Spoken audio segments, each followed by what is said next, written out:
Bon dia. Benvinguts a aquesta nova trobada de la Biblioteca Valenciana Nicolau Primitiu.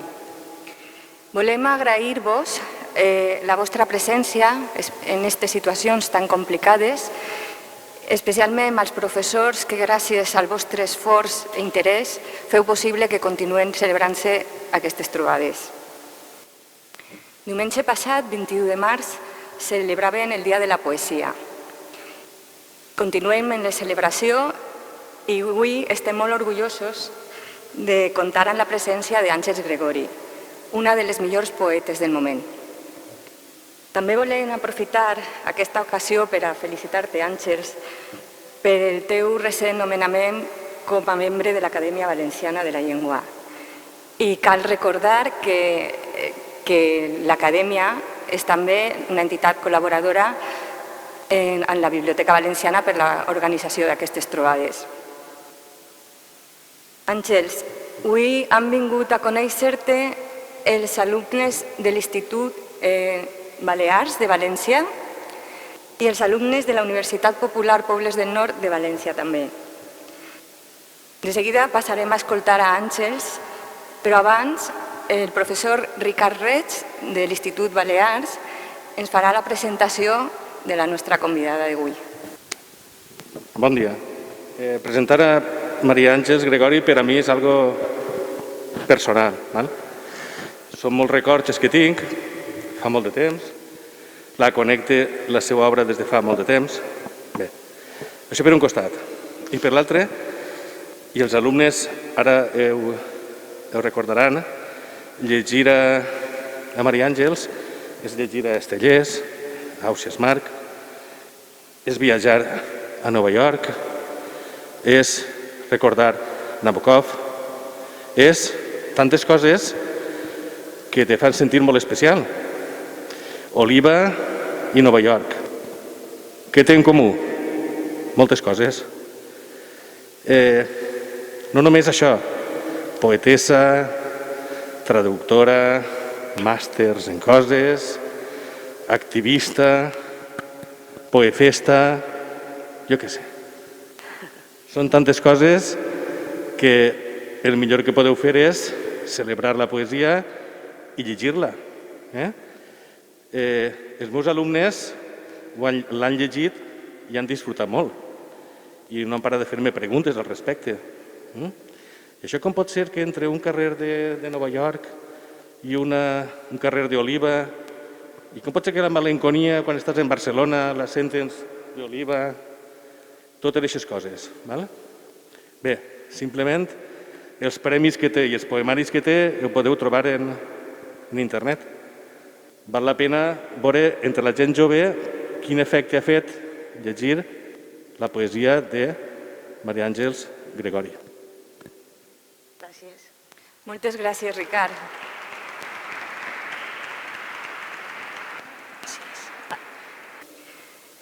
Àngels, benvinguda, tens la paraula.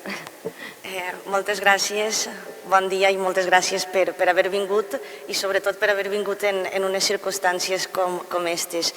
Jo fa un moment quan he entrat així, que feia molts anys que no entrava, m'ha recordat i estava dient-li a Maria Jesús que jo quan tenia 17-16 anys, algunes voltes m'escapava de l'institut sense tindre entrada i venia a les converses amb escriptors que es feien en aquesta biblioteca i en aquesta sala. Recorde, per exemple, fa molts anys, que així no vaig conèixer, però vaig veure per primera vegada a Francisco Brines, el poeta d'Oliva. Recorde també una conferència que va fer així Juan José Millás, i per a mi era una aventura, no? Venia d'Oliva en el tren, m'escapava i venia així i em colava perquè sempre n'hi havia un home ahí que ho tenia tot molt marcat, no? I clar, estar avui així em fa molta il·lusió més vindre a estar a casa per moltes coses. Jo havia vingut també a aquesta casa quan estava el robot aquell, no? Aquell robot... M'he de posar la mascareta? Quan estava el robot aquell, que allò era una cosa sensacional, jo venia a veure el robot I després amb el temps he vingut molt poc, però així tinc una gran amiga que és Carmena Moraga, i justament ara, casualitats de la vida, el que di és Maria Jesús, l'Acadèmia Valenciana, que és veïna de vosaltres. A mi m'agrada molt quan estic en instituts o quan estic en col·legis, perquè per mi va ser definitiu decidir ser poeta en l'època de l'institut. Jo era el que es podria dir un trasto, un autèntic trasto. No m'agradava res. Treia molt males notes, el que passa és que en les meves mestres o en les meves professores de literatura era el que podria ser avui en dia un poquet resultona, que em tenien en consideració perquè almenys llegir m'agradava. I això és una cosa que a mi m'ha anat molt bé en el temps, perquè per almenys en l'institut vaig trobar una vocació que no era fàcil, en el meu cas, perquè jo anava d'artista però sense concretar, i la poesia va arribar. I això en el temps és una cosa que Francisco Brines em deia molt, perquè la sort que hem pogut tindre, o la sort que puc tindre jo ara, de fer d'alguna manera de la vocació una professió. No sé si et dona per menjar, no sé si et dona per berenar, però almenys conformar la teva vida al voltant de la poesia i que siga el centre d'operacions de la teva vida. I això a mi m'ho va donar l'institut, però això a mi que estigueu avui sí em fa molta il·lusió. No sé si voleu fer alguna pregunta. Soc Laia, de l'Institut Balears, i volia preguntar-te que per a tu qui és el teu major referent, amb qui t'has inspirat?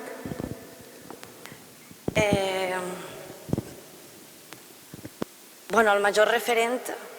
A mi m'agrada molt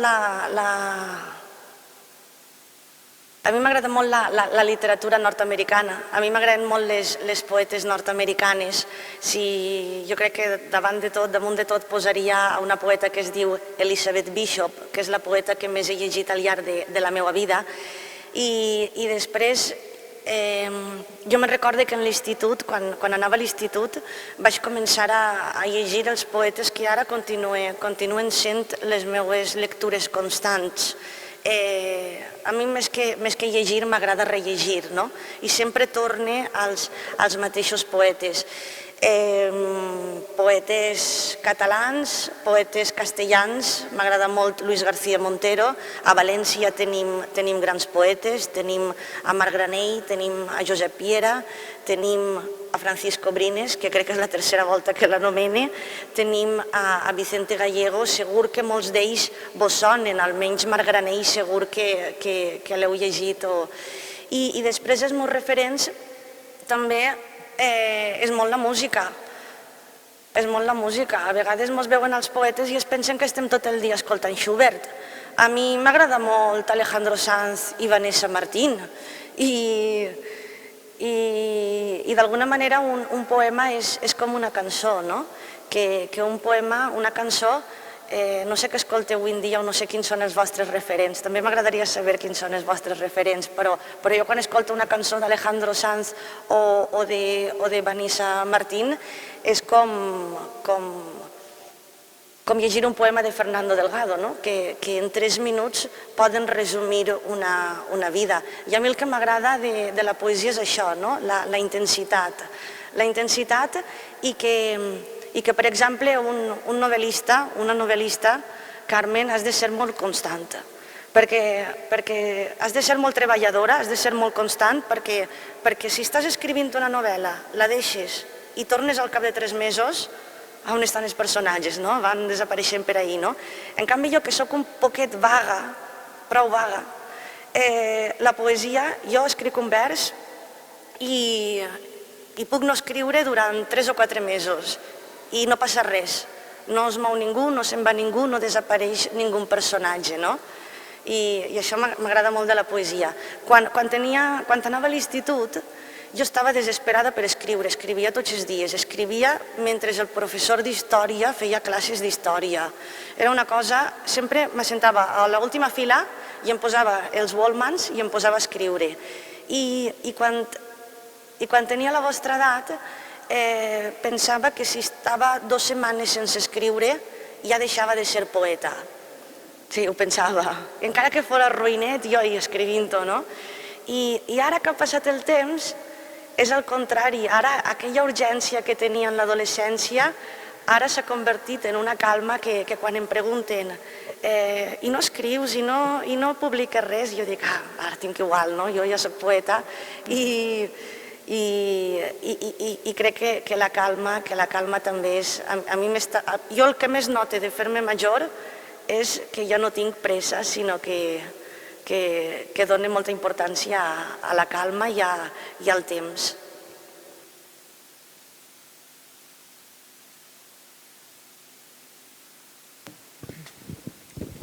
Hola, soc Àlex i volia fer-te una pregunta i és quin va ser el pas que vas donar tu, amb quants anys i tot, que vas dir vull ser poetessa, vull escriure, vull dedicar-me a això, que això me dona menjar.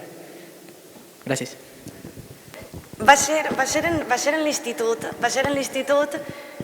Jo era una rebelde total, però una rebelde que si podia fer campana la feia, que m'anava fatal les matemàtiques, que m'anava fatal la història. Jo sabia que no era tonta, però ganes no en tenia cap, no? I va ser una professora. Sempre, generalment, després quan llegis les biografies dels escriptors sempre passa el mateix, no?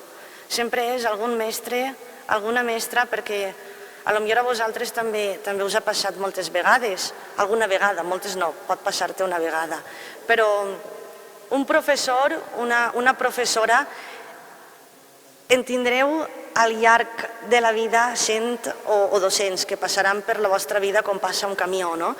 Però una mestra o un mestre és algo definitiu, no? I jo vaig tindre una mestra que no que em va guiar, sinó que em va suggerir i em va fer entrar a la poesia com podia entrar a la música o com podia entrar en un concert, no? I per mi va ser molt important. I aleshores va ser quan tenia 15 o 16 anys que ja en l'institut, ja en l'ESO, llegia molts poetes. No llegia les lectures obligatòries, mai llegia les lectures obligatòries que em marcaven els professors. Jo me'n recordo que quan ens examinàvem, si estava la Celestina o el Lazarillo, jo 5 minuts antes de classe deia per favor, dis-me què diu, no? Perquè les lectures obligatòries mai les llegia. En canvi, jo recordo, quan tenia 17 anys, jo ja llegia Les flors del mal, encara que no en tenia res, jo ja llegia Baudelaire, Ausiàs Marc no, perquè em costava molt, però jo ja llegia Baudelaire i totes aquestes pesques, no? Perquè m'agradava les vides que n'hi havia darrere. I va ser immediat llegir i al mateix temps escriure. I mentre anava a l'institut es convocaven premis, es convocaven premis entre estudiants i vaig començar a guanyar algun premiet, alguna coseta. Pront em van coronar com la poeta de la classe, que era una cosa que jo odiava i em semblava supercursi, m'entrava molta ràbia. I després, en aquella època, vaig començar a escriure un llibre, vaig ajuntar tots els poemes i començar a escriure un llibre. I un dia vaig anar i em vaig presentar a un premi de poesia que n'hi havia en Barcelona, que era molt conegut. I clar, en ma casa, ma mare i mon pare no tenien ni idea que jo escrivia. I jo recordo la conversa, era un premi molt important, que era el Premi Amadeu Oller per a joves poetes inèdits. I jo recordo que van cridar, el jurat va cridar quan s'acabava de reunir. I eren les 12 de la nit, no hi havia telèfons mòbils encara, i jo els dic als meus pares, acabo de guanyar un premi de poesia en Barcelona. I jo recordo que mon pare li va dir a ma mare, però que la xica escriu, li va dir això, no? I va començar ahir tot, va ser en l'època de l'institut, vaig publicar en seguida, en el moment en què vaig entrar a la universitat, ja vaig entrar en un llibre de poemes publicat i per mi la universitat va estar bé, la universitat va estar molt correcta i evidentment vaig estudiar literatura comparada que tot el dia era estudiar coses que m'agradava, però per mi la meva època d'il·luminació va ser l'època de l'institut, sens dubte, com a algú de vosaltres vos passarà, que esteu potser desitjant universitats o màsters i tot això, però realment l'època jo crec que de les il·luminacions és sempre l'institut, o l'escola també.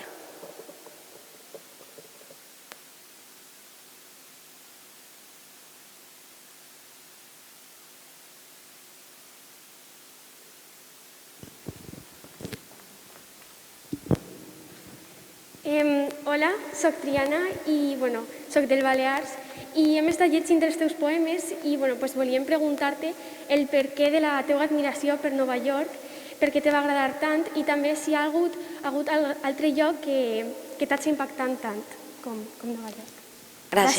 Gràcies. A veure, per mi hi ha tres llocs importants. Oliva, que és el lloc on vaig néixer, que és la meva base. Oliva és la base. Després, el lloc on vaig anar a estudiar quan tenia 18 anys i on ara visc, que és Barcelona, que és el centre d'operacions. I després està Nova York.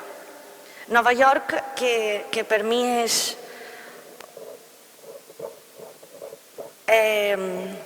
Jo vaig anar a Nova York la primera vegada en el 2008 i des que vaig anar allí vaig més a Nova York que a Gandia. A mi Nova York va ser... O sigui, la ciutat em va fascinar, però si no n'hi ha pandèmia és una ciutat on intento passar 3 mesos a l'any perquè, clar, Nova York és el mite. Nova York és la ciutat, les referències literàries, les referències cinematogràfiques, les referències musicals. Nova York és una gran novel·la coral. Tu te'n vas a Broadway i el veus i el penses que eres Marilyn, no? Però per mi Nova York és molt important perquè és el lloc on jo vaig, desconnecte de tot, em perd i al mateix temps que estic perdent-me és el lloc més adequat per trobar-me, a mi mateixa, vull dir, no? I també passa una cosa que jo en la pandèmia ho pensava molt i és que és en les cases, no? En les cases on vivim. I jo pensava, jo m'he passat tota la pandèmia en Oliva, que per a mi ha sigut molt xulo, perquè he tornat a estar en les amigues de l'institut, he tornat a estar en la casa dels pares i no he viatjat i ha sigut com tornar a tindre 14 anys i a mi m'ha anat molt bé. Però jo pensava, ostres, durant la pandèmia pensava, que desagraïda soc, no? Perquè estic en casa dels pares i jo mai he escrit un poema en la casa dels pares. Perquè sempre, si estic en Nova York o estic en Barcelona, sempre estic pensant en la casa dels pares i en canvi mai he escrit ningú poema en aquella casa, no? I pensava que era una desagraïda. I no ho vaig entendre durant la pandèmia, perquè clar, la casa dels pares, com us passarà a vosaltres, la casa dels pares és la confortabilitat, la casa dels pares és el benestar. I en la poesia, com en la música, com en la pintura, potser quan estàs bé en un lloc no ho toques. O sigui, si jo estic bé sopant en casa amb ma mare i mon pare, per què tinc que martiritzar-me escrivint un poema sobre alguna desgracieta que tinc, no? Això em passa des de la distància. I en Nova York, per mi és molt important perquè és el lloc on he escrit els meus 2 últims llibres, perquè m'ha permès mirar les coses des de la distància. A més, Nova York és una ciutat que n'hi ha ciutats que són més per llegir que per escriure. Per exemple, París o València. tu vas passejant per València, vas passejant pel Carme, vas passejant per el barri llatí de París, tots són referències. Al final el martiri és al cap, perquè tots els carrers són filòsofs, són escriptors, són jo què sé, és un martiri. En canvi, Nova York no. Nova York no és una ciutat per llegir-la, sinó és una ciutat per escriure-la. No hi ha referències, o sigui, què té Nova York que tu vas caminant així, vas caminant pel carrer Ortega Gasset i pel carrer no sé què. Tot és, pam, una referència. Nova York no, Nova York és una ciutat en aquest sentit neta. O sigui, tu vas del carrer 14 al 15, del 15 al 16 i del 16 al 17, i així i tot aconseguís perdre'm. I per mi és una ciutat per escriure-la. I també té una altra cosa, i és que a mi no m'agrada gens viatjar. Em posa molt nerviosa. I soc molt paranoica i totes aquestes coses. I Nova York és com una casa. És com una casa perquè sempre torne, conec els fruteros del barri, conec els porters del barri, ja me l'he feta molt meua, no? I per mi, a mi el que m'agrada de les coses és no anar, sinó tornar, no? Tornar a...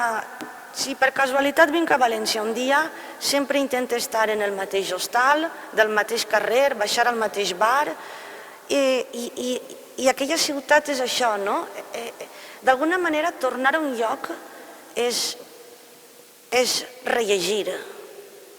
I a mi això em passa en aquella ciutat. De tota manera, jo quan estic allà pense que desgraciats són els de Nova York, no? Perquè com vivim nosaltres així, en la platja i no sé què, i a vegades pense, has de tindre, allà tens un espai molt menut i quantes coses has de deixar pel camí, perquè el cap hi ha tot en un foraet on vius, i això és important, no?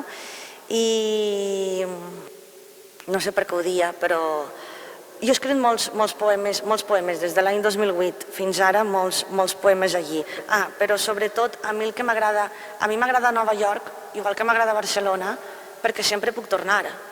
O sigui, perquè la base és Oliva i m'agrada aquesta combinació. Nova York sola o Barcelona sola no m'agradaria, però jo quan estic una temporadeta allí i després vaig a Oliva, Oliva a mi em sembla una metròpolis espectacular, em sembla fascinant. I aquestes combinacions m'agraden molt de les ciutats. A més, a mi m'agrada molt caminar per les ciutats.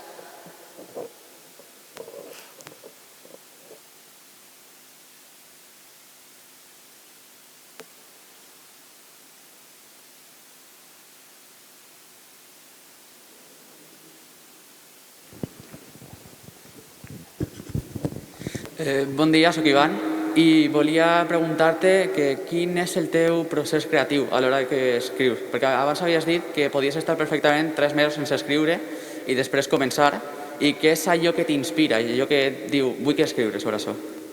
Gràcies. Gràcies. Pues això m'ha canviat un poquet en els últims temps. Antes el que em passava és que a mi l'escriptura sempre em ve de la lectura. I és automàtic. Si estic una temporada que no lleig res, directament no escric res. I antes sí que em passava que em posava davant l'ordenador i em posava a escriure, i encara que fos una pava monumental, o sigui, em posava a escriure paraules que sonaren bé i ja això ja era un poema, no? Estos dies, que era el Dia Mundial de la Poesia el diumenge, n'hi havia una cita que eixia per internet, no sé si la vau veure, a mi m'ha agradat molt, que deia: la poesia no és prosa marcando enter. A mi m'ha agradat molt allò, no? Vull dir que jo abans el que feia era, tenia un rato, tenia ganes d'escriure, tenia ganes de tirar el que em passava per dins, m'assentava i començava a escriure qualsevol pava monumental que sonara bé, encara que no l'entenguera jo. Perquè antes pensava, si jo tampoc entenc els poetes que són bons i són famosos i diuen que són bons i són famosos i no s'entenen, doncs que a mi faig el mateix, no? I ara no. Ara no m'assento mai a escriure si abans, molt de temps abans, no ha viscut en mi la idea del que vull escriure. O sigui, molt de temps abans em ve una imatge, una metàfora i conviu en mi molts dies o setmanes fins que directament arriba un moment en què em dic, bueno, ja està maureta, ja vaig a posar-la en el poema. I això és una cosa que m'ha canviat molt. Però jo crec també que m'ha canviat perquè si ara haguera... O sigui, l'any passat havia d'eixir un llibre meu perquè l'any passat complia 35 anys i volíem fer un llibre de 35 poemes en valencià traduïts en castellà. I em va costar molt triar 35 poemes.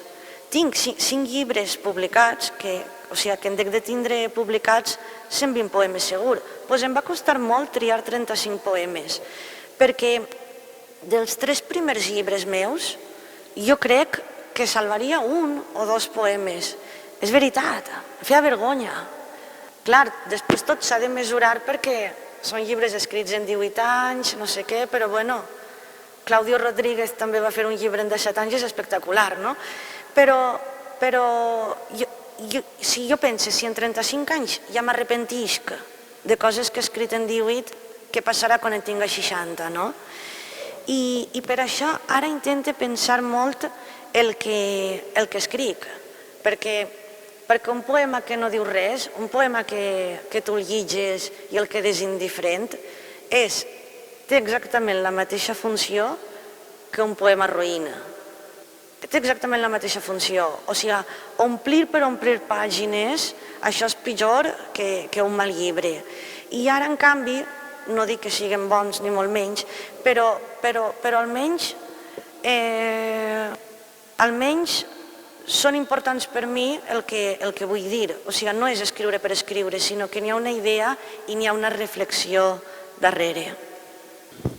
Hola, bon dia. Soc Lluís, de Balears. La meva pregunta és, què és el que més te va impressionar de Nova York? Què és el que què? El que més te va impressionar.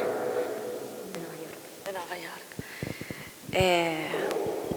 Bueno, és que clar, jo venia d'un poble en què jo anava pel carrer i em diuen tu eres la neta de Vicente Parra, no? I clar, jo venia d'un poble, com molts de vosaltres, que clar, que hem nascut allí, els nostres pares han nascut allí, a vegades en el mateix barri, els nostres abuelos han nascut allí, i clar, per a mi això era lo normal. Després arribes a Nova York, i Nova York és una ciutat construïda d'immigrants. O sigui, per què estem tan a gust en una ciutat com eixa? Perquè ningú es sent estranger.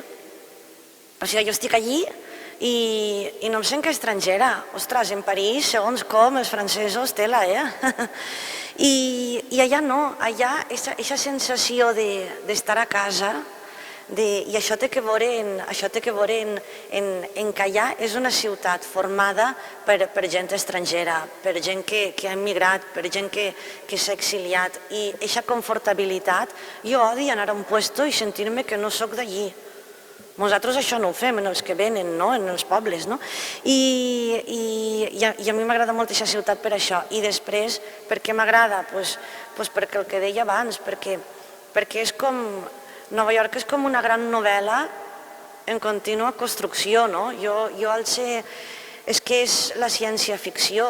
Alces el cel i veus inevitablement, per exemple, les connotacions del cel de Nova York a partir de l'11S van ser diferents. El cel de Nova York es mira d'una altra manera, però jo al cel cap i també veig Spiderman, no? Vull dir, tot més o menys passa allí o ens fan veure que passa allí. I després, un lloc que m'encanta, que vaig moltíssim, és a la biblioteca pública.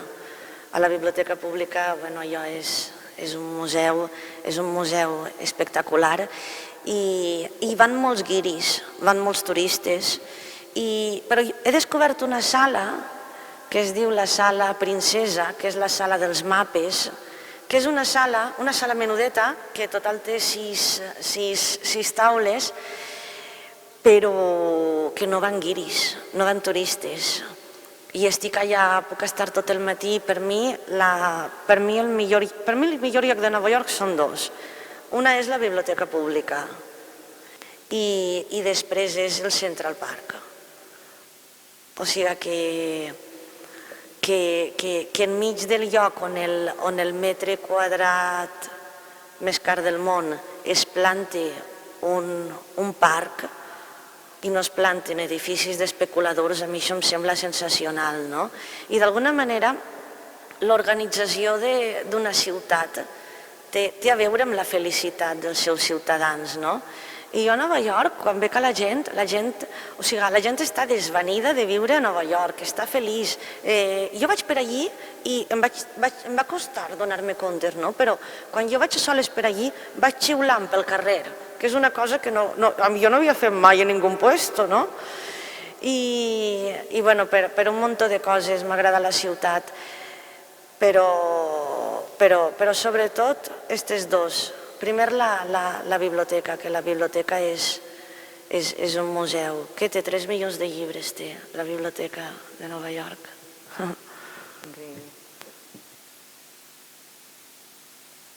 Ara, si els de Nova York vingueren a la biblioteca valenciana, es moririen, eh?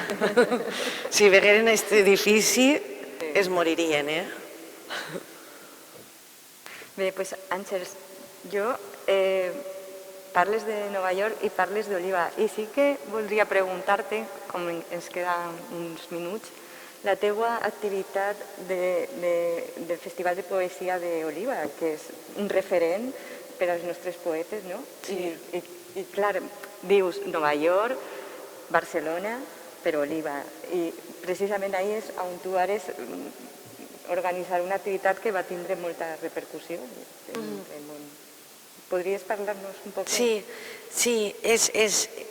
allí en Oliva... Clar, jo als 18 anys me'n vaig anar a Barcelona i quan estava a Barcelona vaig veure que allà s'organitzava un festival de poesia, la Setmana de la Poesia de Barcelona, i clar, jo vaig arribar allà i em veia que les places, les rambles, els espais públics, el Palau de la Música estava ple de gent perquè venia a llegir un poeta. I allò per mi era espectacular, o sigui, era com que, jo què sé, com una gran estrella que anava a llegir poesia i s'omplien els auditoris. I vaig pensar, jo vull fer alguna cosa paregut, en tota la modèstia del món, no?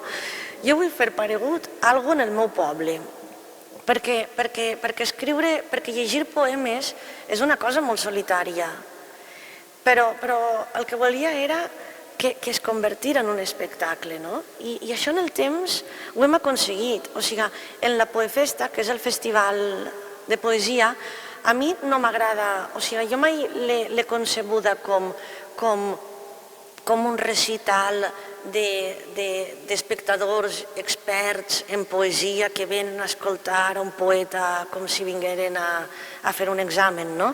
Sinó, a mi el que m'agradava des del principi era gent que no s'ha acostat mai a la poesia, gent que té por a la poesia, perquè segur que a molts de vosaltres vos costa molt o no enteneu res i és totalment normal, però la culpa no és vostra, sinó que és dels poetes que llegim.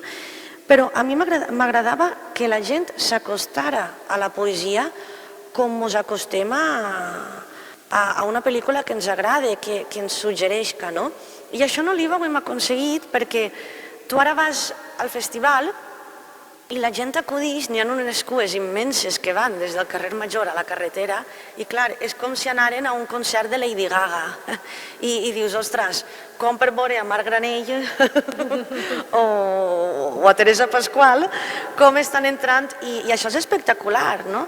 I a mi això m'agrada molt, o sigui, perquè a vegades tenim una visió de la poesia que a la poesia costa d'entrar un poquet, segur que vos ha passat, costa d'entrar, però una volta entres ja no ixes. Els lectors més fidels que hi ha són els de poesia i per això jo crec que són tan importants els festivals. Jo me'n recordo una volta que a Barcelona, jo vaig dirigir després la Setmana de la Poesia de Barcelona i em van criticar molt em van criticar molt perquè, sobretot el gremi de poetes, em va criticar molt perquè vaig portar a Viggo Mortensen, sabeu qui és l'actor? Vaig portar a Viggo Mortensen llegint poemes de Maria Mercè Marçal i d'altres poetes. I, bueno, van eixir titulars, les directores de la Setmana de la Poesia confunden la poesia con el cine, no? I per mi sí que tenia una explicació, perquè si algú que no està familiaritzat amb la poesia ve al Festival de Poesia perquè ve un actor que a ells els agrada, és un ganxo. I si aquest ganxo després els fa poder llegir o poder seguir a Maria Mercè Marçal, a Marc Granell o a Fernando Delgado, això és un èxit, no? Però un festival, cada un a casa fa el que vol i cada un a casa llig o no llig el que vol, però un festival ha de ser això, no? Ha de ser com una canyeta, no? Que tires la met i recaptar gent, no? I ha de ser una cosa de masses, no elitista, perquè al fi i al cap un festival sempre és un projecte d'una ciutat, no d'un sofà de casa que el poses a llegir a qui vols. I així més o menys va néixer la Poefesta, que ara l'any que ve farà 17 anys. Sí.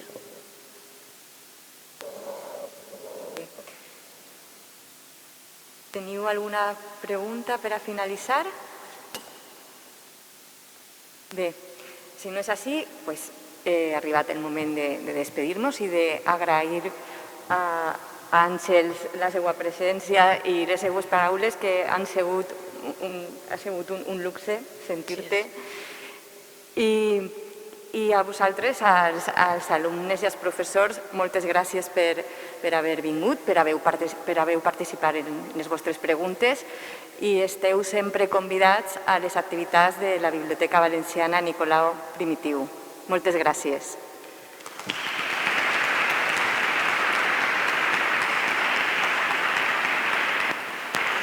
Si algú ha portat un llibre i vol que le signe Àngels, podeu apropar-vos, o si voleu fer-vos fotos, és el moment ara, tenim un poquet de temps.